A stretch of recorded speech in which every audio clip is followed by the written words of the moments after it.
할렐루야. 11월 8일 토요일 가정에서 드리는 새벽 예배에 오신 모든 성도님들을 주님의 이름으로 환영하고 축복합니다. 오늘도 이 한 예배와 기도 시간을 통해서 하나님의 음성을 들으시고 주님과 함께 동행하시는 복된 하루가 되시기를 주님의 이름으로 축복합니다. 다 같이 찬송가 435장, 구찬송가 492장 나의 영원하신 기업 찬송을 음원 반주에 맞추어서 함께 찬양하겠습니다.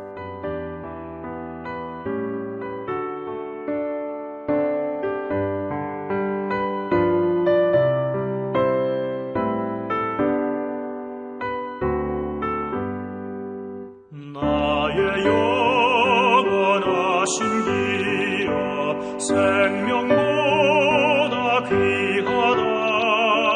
나의 갈 길 다가도록 나와 동행하소서.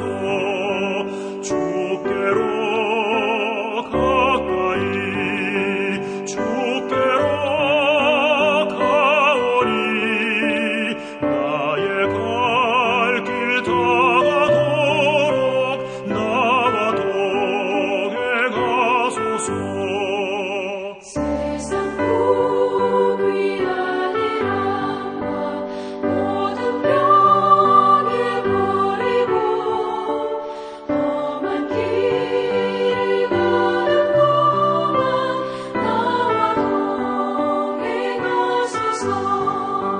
주께로 가까이 주께로 가오니 나의 갈 길 다가도록 나와 동행하소서.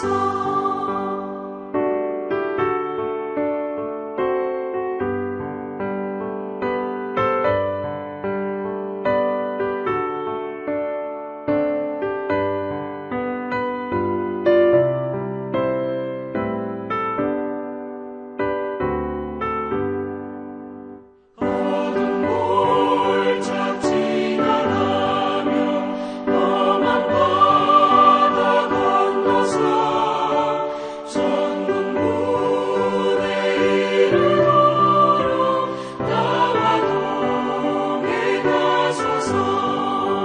주께로 가까이 주께로 가오니 나의 갈 길 다가도록 나와 동행하소서.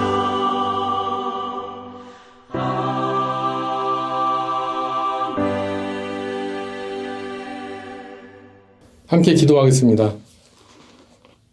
좋으신 아버지 하나님 감사합니다. 우리의 영원하신 기업이 되어주셔서 우리가 이 땅에 소망을 두는 것이 아니라 영원한 천국을 향하여 가는 순례자가 되게 하심이나요 감사드립니다. 철로 역정과 같이 우리의 삶 가운데는 참으로 많은 어려움들이 있습니다. 하지만 예수님께서 우리를 도와주시고 성령께서 우리와 함께 해주셔서 우리의 순례의 길이 외롭지 않고 또 무엇보다도 주변에 성도들이 있고 교회가 있어서 그 길을 넉넉하게 걸어갈 수 있게 하심을 인하여 감사드립니다. 기도하옵기는 오늘 우리의 삶을 통하여서도 그 순례의 길이 완성되어지는 하루가 되게 하여 주시옵소서. 하나님, 오늘 특별히 저희 ANC에서 우리 주변의 이웃들을 초청하여 바베큐 파티를 벌이며 또 함께 영화를 나누고 좋은 그리스도의 사랑을 실천하고자 합니다. 예수님의 사랑이 그들에게 증거되어서 복음이 증거되게 하시며 그들도 우리 교회에 함께 참여할 수 있도록 예수를 믿지 않는 분들이 마음을 활짝 열고 또 교회에 돌아올 수 있는 은혜의 역사가 일어나는 귀한 하루가 되게 하여 주시옵소서. 그래서 합력하여 하나님 나라 확장을 위하여 쓰임받을 수 있는 우리 커뮤니티가 되게 하여 주시옵소서. 오늘도 주의 말씀을 들을 때 성령께서 우리 각자에게 주시는 음성을 들을 수 있도록 도와주시고 우리의 마음을 열어주시고 깨달을 수 있도록 지혜 주시기를 간절히 원하옵고 우리를 주에서 구원하신 예수님의 이름으로 기도드립니다. 아멘. 오늘 하나님의 말씀은 사도행전 23장 25절에서 35절까지 말씀입니다. 자막을 참조하시거나 또 성경을 보시고 제가 읽어드리도록 하겠습니다. 또 아래와 같이 편지하니 일러스되 글라우디오 루시아는 총독 벨릭스 각하께 문안하나이다. 이 사람이 유대인들에게 잡혀 죽게 된 것을 내가 로마 사람인 줄 들어 알고 군대를 거느리고 가서 구원하여다가 유대인들이 무슨 일로 그를 고발하는지 알고자 하여 그들의 공회로 데리고 내려갔더니 고발하는 것이 그들의 율법 문제에 관한 것뿐이요 한 가지도 죽이거나 결박할 사유가 없음을 발견하였나이다. 그러나 이 사람을 해하려는 관계가 있다고 누가 내게 알려주기로 곧 당신께로 보내며 또 고발하는 사람들도 당신 앞에서 그에 대하여 말하라 하였나이다 하였더라. 보병이 명을 받은 대로 밤에 바울을 데리고 안디바들이 이르러 이튿날 기병으로 바울을 호송하게 하고 영내로 돌아가니라. 그들이 가이사라에 들어가서 편지를 총독에게 드리고 바울을 그 앞에 세우니 총독이 읽고 바울도로 어느 영지 사람이냐 물어 길리기아 사람인 줄 알고 이르되 너를 고발하는 사람들이 오거든 내 말을 들으리라 하고 헤롯 궁에 그를 지키라 명하니라. 아멘. 요즘 사도행전을 보면 바울이 이중 국적을 갖고 있었기 때문에 복음을 증거하는데 아주 유용하게 쓰였다는 내용이 계속 나오고 있습니다. 바울이 히브리인이지만 로마 시민권을 날 때부터 가졌다는 사실이 바울을 복음 증거하게 하는데 있어서 폭도들의 위험으로부터 지켜주었다는 사실이 아주 중요한 내용들이 나오고 있는데요. 하나님께서는 복음을 위해서 때로는 순교를 허락하시는 시간도 있지만 이 복음이 증거되어야 되는 어떤 특정한 계획 그리고 그 시간 그 때를 이룰 때까지는 그 복음 증거자의 목숨까지도 여러 방법을 다 동원하셔서 지켜주신다는 것을 우리는 사도행전의 말씀을 통해서 알 수가 있습니다. 왜 하나님께서 사도 바울을 이렇게 지켜주십니까? 네, 그것은 그가 유대 땅이 아닌 이방 헬라 문화권, 이방을 향한 복음 전령자로서 이제는 로마까지 이르러 복음을 증거해야 할 그 사명과 비전을 받았기 때문에 그렇게 바울을 지켜주시게 된 것이죠. 오늘 본문에서 바울의 상황은 그 이전의 그 상황보다도 아주 최악의 상황인 것을 볼 수가 있습니다. 바울을 죽이려고 하는 그런 것은 이미 전에도 경험했지만 이제는 아예 먹지도 마시지도 않고 바울을 죽이려고 맹세한 사람이 40여 명이나 되었다. 그리고 그것도 숨어서 매복해서 기다리고 있다는 이런 상황은 진짜 아주 최악의 상황이죠. 그런데 이 제보를 정말 한 청년을 통해서 생각지도 못한 어떤 한 청년을 통해서 천부장 글라우디오 루시아에게 전달이 됩니다. 그래서 이 천부장 글라우디오 루시아는 로마 시민권자인 바울을 보호하기 위해서 그가 특별한 작전을 짜게 되는 거죠. 그 광장에서 구출했을 뿐만 아니라 이제 그를 안전하게 호송할 작전을 세웁니다. 그래서 로마 보병 200명과 기병 70명 그리고 창병 200명을 준비했다고 하는데 여러분 이 정도는 거의 소규모 전투를 수행할 수 있는 수준이 아니겠습니까? 그렇게 해서라도 이 바울을 가이사라까지 안전하게 후송 작전을 하기 위해서 동원했다는 것이죠. 그것도 야밤에 470명의 현역 군인을 사용해서라도 이 복음 전도자 바울이 지켜진다는 역사적 사실이 기록된 것입니다. 이 천부장 글라우디오 루시아는요 공정한 사람이었고요. 요세푸스의 그 기록에 의하면은 그는 정말 아주 군인 중에 군인으로서 준법 정신이 투철한 사람이었고요. 그리고 상황 판단을 아주 신중하게 했었던 사람이고, 그리고 청렴한 군인으로서 원칙대로 행했던 군인 중에 군인이었다는 것을 우리가 알 수가 있습니다. 이 상황을 당시 그 로마의 그 식민 통치법에 의하면 사실 이 종교적인 법에 관한 한 이 바울은 자의적으로 해석될 수 있는 게 충분히 가능성이 있었습니다. 그래서 이미 벌써 바울은 성난 유대 군중들에게 죽임을 당할 수 있었는데 바울이 로마 시민권자를 였다는 그 사실 때문에 이제 그 천부장이 개입해서 그를 가이사라에 있는 유대 총독 벨릭스에게 바울을 호송하게 한 것이죠. 그래서 오늘 그 벨릭스에게 바울을 보내면서 함께 보낸 그 편지 내용이 오늘 본문 내용이라는 것을 우리가 알 수 있습니다. 27절에서 30절 내용을 보면 그 내용이 나오는데요. 먼저 그 27절에 보면 로마 시민인 이 바울이 유대 군중들에게 잡혀서 죽게 되었는데 자기가 군대를 동원해서 그를 구출해냈다고 이야기를 합니다. 그리고 28절, 29절에서는 그를 구원한 다음에 그가 무엇을 왜 죽어야 되는가를 조사해 보니까 그는 뭐 죽음을 당할 이유까지는 없는 로마법으로는 전혀 문제가 없다는 것을 발견했다고 보고를 하고 있죠. 그러면서 30절에 보면 이제 그 로마 시민권자인 그 바울을 모살하려는 그 암살 음모까지 있기 때문에 이제 그 천부장으로서는 자기 역량으로서는 이런 일들을 해결할 수도 없고 책임을 질 수 없기 때문에 이제 유대 통치를 총괄하는 벨릭스 각하에게 이 사람을 보내겠다고 하는 내용을 이렇게 그 서면 가운데 기록하고 있죠. 저는 이 내용들을 볼 때 요즘에 저는 사도행전 큐티하면서 사도행전으로 설교 준비하면서 정말 하나님께 감사드리는 내용이 있습니다. 그건 뭐냐면 저는 제가 큐티를 시작한 거는 35년 전부터 큐티를 하게 되었는데요. 3년에 한 번 정도 성경을 큐티할 수 있다고 한다면은 최소한 11번 이상 이 사도행전을 가지고 제가 큐티를 했습니다. 그리고 이걸 가지고 많은 설교를 했었던 기억이 나는데요. 그런데 정말 이 사도행전은 볼 때마다 정말 그 다이나믹한 그 역사뿐만 아니라 새로운 사실들을 발견하게 된다는 거예요. 그래서 정말 특별히 이 사도행전에 나와 있는 성령님의 역사, 이거를 이제 이번에 보게 되었는데요.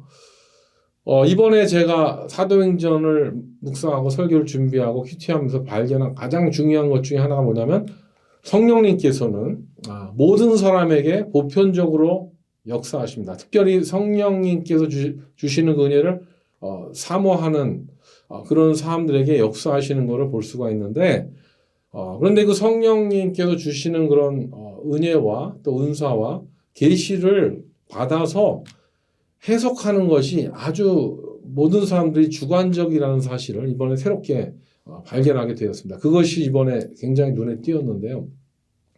한 예를 들자면 요즘 내용에 나와 있지만은 바울이 이제 3차 선교 여행을 마치고 이제 그리스 땅에서 돌아와서 이제 예루살렘으로 들어가겠다고 했을 때 그 에베소에서 그 많은 사람들이 말리지 않습니까? 그것도 성령께서 감동하셔서 바울에게 위험하니까 예루살렘에 가지 말라고 이야기합니다.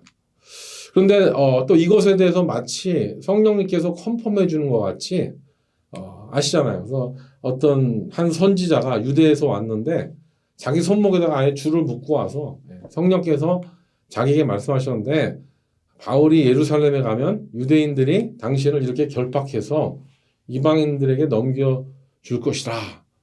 그렇게 얘기를 한 것이죠. 이 말을 들었습니다. 그런데 바울은 어떻게 얘기합니까?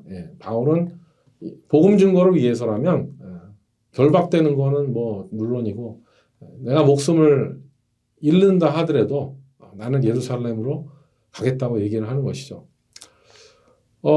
이 한 선지자의 이야기들과 주변의 성도들의 이야기를 보면 다들 성령님께 얘기를 들었다고 합니다.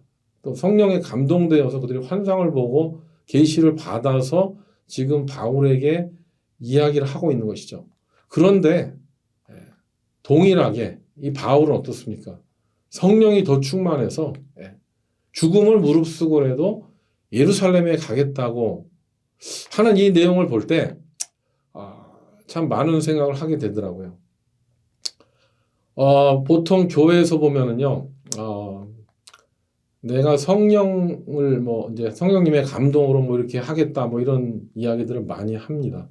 그냥 성령님이 인도하시는 대로 뭐 하겠다 뭐 이런 경우들을 참 많이 보게 되는데 그런데 이제 기독교 역사 보면은요, 그렇게 성령에 감동된 사람들이 내 의견을 옳다고 막 주장하다가 이제 서로 막 싸웁니다.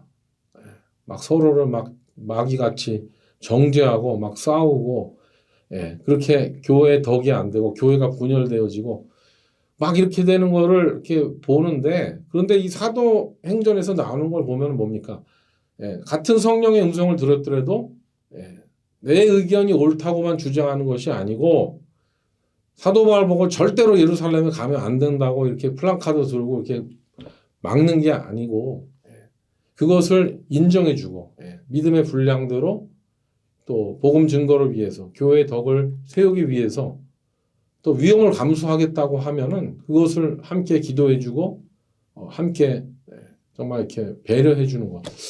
뭐 이런 것들이 정말 우리 교회에서 중요하다는 것을 새삼 깨닫게 되었습니다. 20세기 이후로 보면은요, 특별히 그 기독교 개신교에서 19세기부터 일기 시작했지만은 오순절 계통에서 성령의 그 무브먼트가 일어나서 성령 사역에 대한 새로운 신학적 해석들이 정말 많이 일어나지 않았습니까? 방언과 뭐 치유와 또 예언과 뭐 이런 것들 지금도 일어나고 있습니다.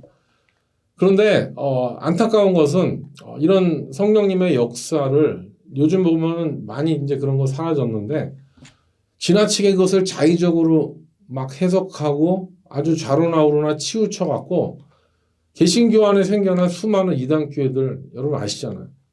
여러분 그 이단교회라고 하는데 보면은요 대부분 다 그 성령의 역사를 가지고 사람들을 매니플레이트합니다.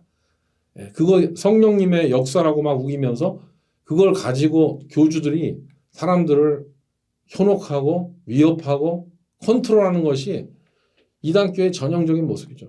그리고 또 어떻게 합니까? 이단이 별거 아니에요. 자기만 옳다고 나는 성령께 그걸 받았으니까 너희들은 다 틀렸다 이러면은 이게 아주 전형적인 이단입니다.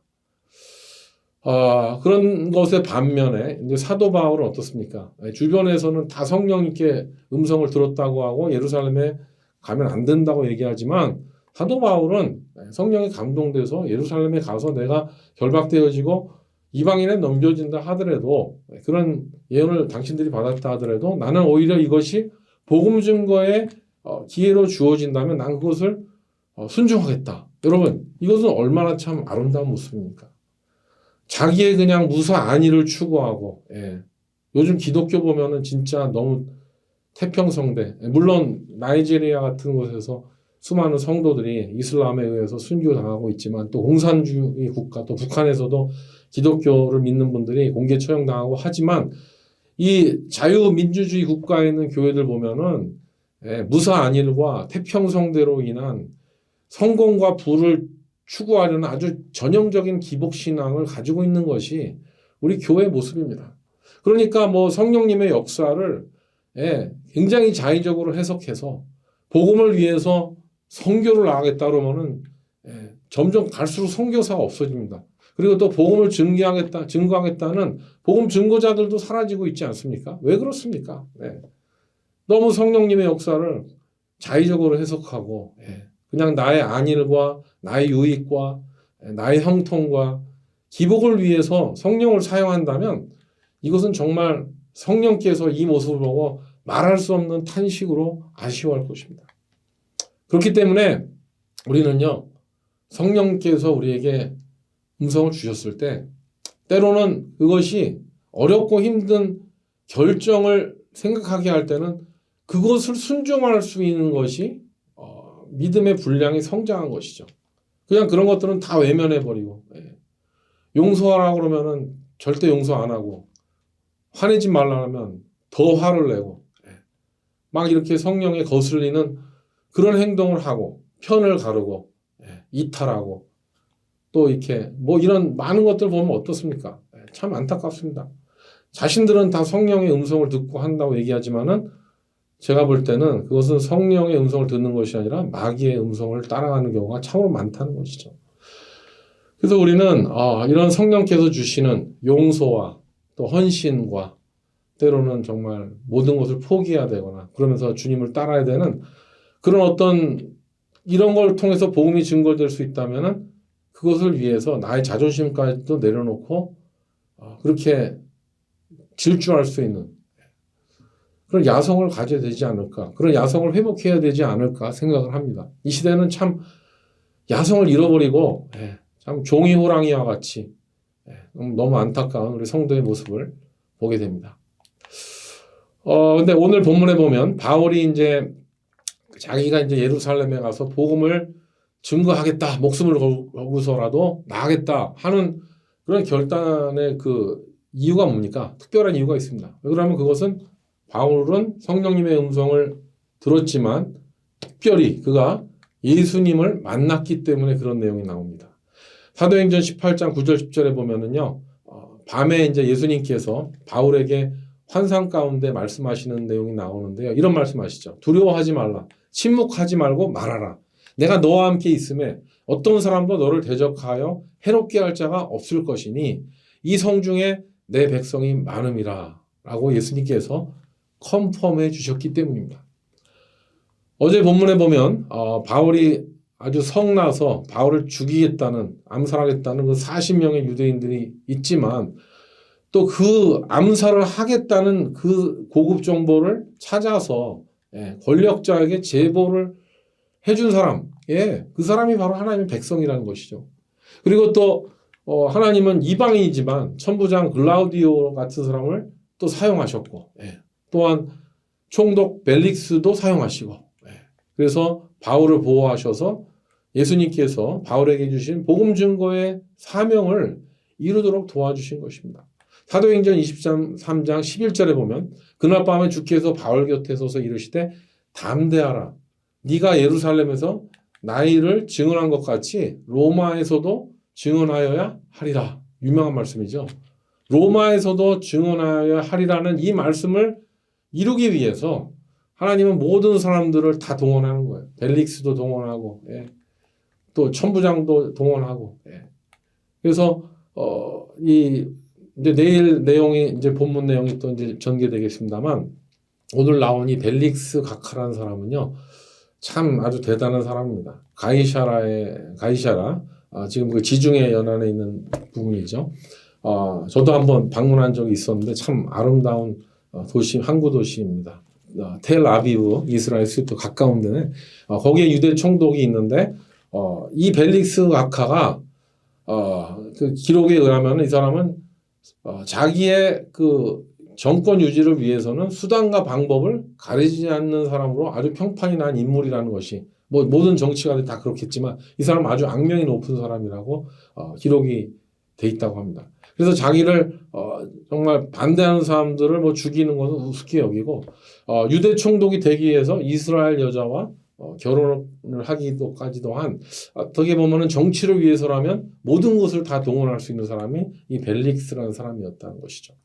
그래서 이 벨릭스라는 이름 우리가 낯설지 않은 것 같아서 찾아보니까 영어 표기는 FELIX라고 해서 펠릭스인데 펠릭스를 또 찾아보니까 제가 많이 알고 있는 펠리스 나비다드, 우리가 스페니시 캐롤이죠. 우리 캘리포니아에서 많이 듣고 있는 펠리스 나비다랑 비슷한 것 같아서 또 찾아봤더니 같은 의미네요.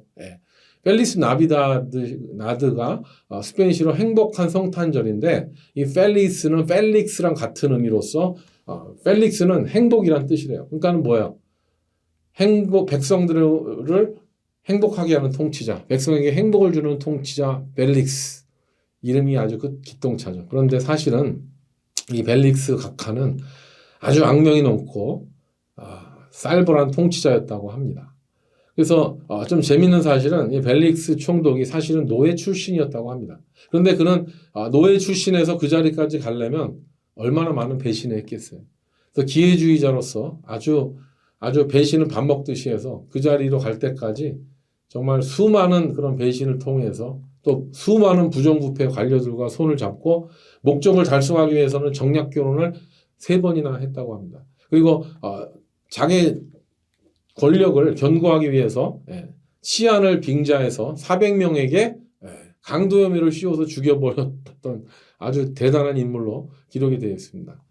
그리고 또 뭐 이 벨릭스는 또 아주 뇌물을 좋아했던 사람이라 갖고 심지어는 반란에 가담했던 죄수들까지도 뇌물을 받아서 풀어주었다는 기록이 나와 있는데요. 그래서 이제 보면은 이 벨릭스가 바울에게도 은근히 뇌물을 받으려는 그런 엉큼한 속내가 이제 드러나게 되는 것이 이제 성경에 나오죠. 그래서 이 쌀벌하고도 행복하게 하는 이 유대 총독 벨릭스, 과연 이 유대 총독 앞에서 이 사도 바울이 어떤 말을 하게 될지 여러분 기대하시기 바랍니다. 내일 말씀에 나옵니다. 24장입니다. 오늘 31절에 보면 천부장 글라우디오에게 바울 호송 명령을 받은 로마 보병들이 이제 밤에 바울을 데리고 안디바드라에 이르렀다는 내용이 나오고요. 그리고 이튿날 기병들이 바울을 이제 말을 태워서 기병들이 그를 호송해서 영내로 들어갔다는 내용이 나옵니다. 그래서 이로써 바울은 로마 시민권자로서 신변 보호의 권리를 다 누리게 되었고요. 그리고 동시에 팔레스타인의 당시 최고 집권자들을 만나서 이제 복음을 증거할 수 있는 기회를 얻게 되었다는 것이죠. 이것이 바로 하나님의 방법입니다.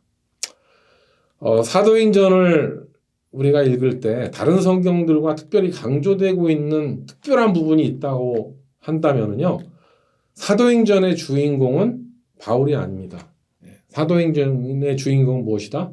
바로 성령이라는 것이죠. 복음이 사도행전의 주인공입니다. 우리는 창세기의 주인공이 아브라함과 그 자녀들, 야곱, 요셉 뭐 이런 그 사람들이 야곱의 그런 자녀들이 또 주인공이라는 걸 알고 있습니다. 그리고 또 모세오경의 주인공이 모세라는 것도 알 수가 있고, 그리고 시편 시편은 다윗, 잠언, 전도서, 솔로몬 등 책 내용을 보면 주인공을 알 수가 있어요. 그리고 다니엘, 에스겔 같은 뭐 선지서들, 대선지서, 소선지를 보면은요, 뭐 다 이거 사람들의 주인공의 인물이 그 성경의 그런 주인공이라는 걸 우리가 알 수가 있는데, 물론 또 신약에서는 그 서신이 가는 그 지명을 그 교회가 있는 그 지명을 사용하는 경우가 많이 있는 것이죠. 그런데 이 사도행전의 주인공은 복음이라는 것, 성령님이라는 것을 우리가 사도행전을 보면 알 수가 있습니다.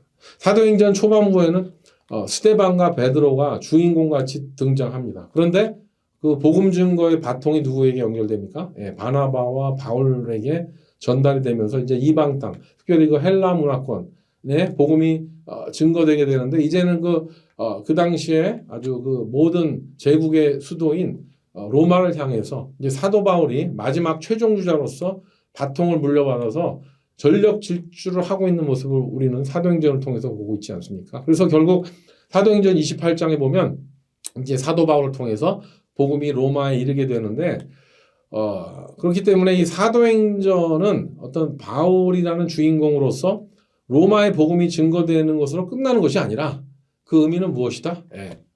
지금 그 이후에 모든 성도, 저와 여러분들을 통해서 이 땅의 모든 그 이후의 모든 교회 성도들을 통해서 땅끝까지 우리 복음이, 우리 예수님의 복음이 또 성령의 역사가 증거되어야 된다는 사명을 선언하는 것이 바로 사도행전이 된다는 것이죠. 그렇기 때문에 사도행전은 과거 완료형이 아닙니다. 사도행전은 현재 진행형이 되는 것입니다.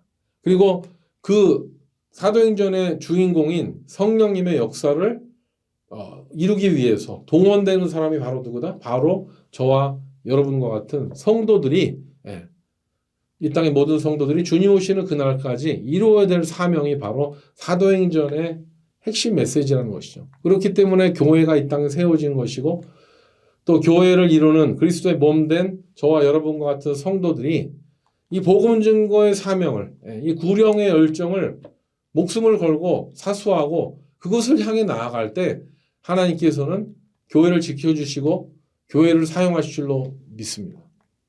그래서 우리는 하나님께서 우리 각자에게 언제가 될지 모르지만 그 복음 증거의 사명을 허락하시는 그 시간과 그 모든 상황을 주실 때까지 그 사명을 완수할 수 있도록 하나님 우리를 지켜주실 것이기 때문에 우리는 그 사명을 완수하기 위해서 전력 질주해야 될 줄로 믿습니다. 가장 안타까운 것은 정말 교회 나오지만 아무런 목적도 없고 사명도 없고 그저 현실의 기복을 바라는 그런 성도들을 볼 때 우리는 정말 이 말씀을 보고 사도행전을 묵상하고 기도하는 우리들은 사도 바울과 같이 때로는 불이익을 감수하고 때로는 모든 걸 다 포기하고 심지어는 목숨까지 걸어와야 되는 그런 상황 가운데서도 복음 증거를 위해서 끝까지 나아갈 수 있는, 담대하게 할 말을 하고 담대하게 또 포기할 때는 포기하고 용서하고 믿음으로 나아갈 수 있는 저와 여러분 되시기를 주님의 이름으로 축원합니다. 아멘. 함께 기도하겠습니다.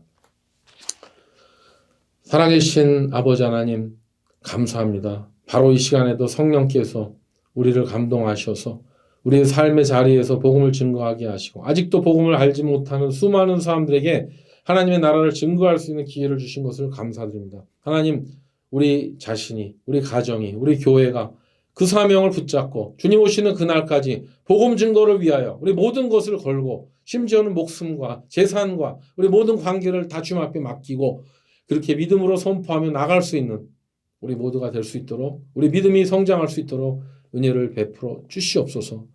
오늘 하루 정말 내일 주일을 잘 준비하는 하루가 되게 하시고 온전한 예배를 통하여 하나님께 영광 올려드리는 우리 모두가 되게 하여 주시옵소서. 예수님의 이름으로 기도드립니다. 아멘. 네, 이제 각자 기도하는 시간입니다. 좋은 주일 되시기 바라겠습니다. 오늘도 승리하십시오. 화이팅입니다.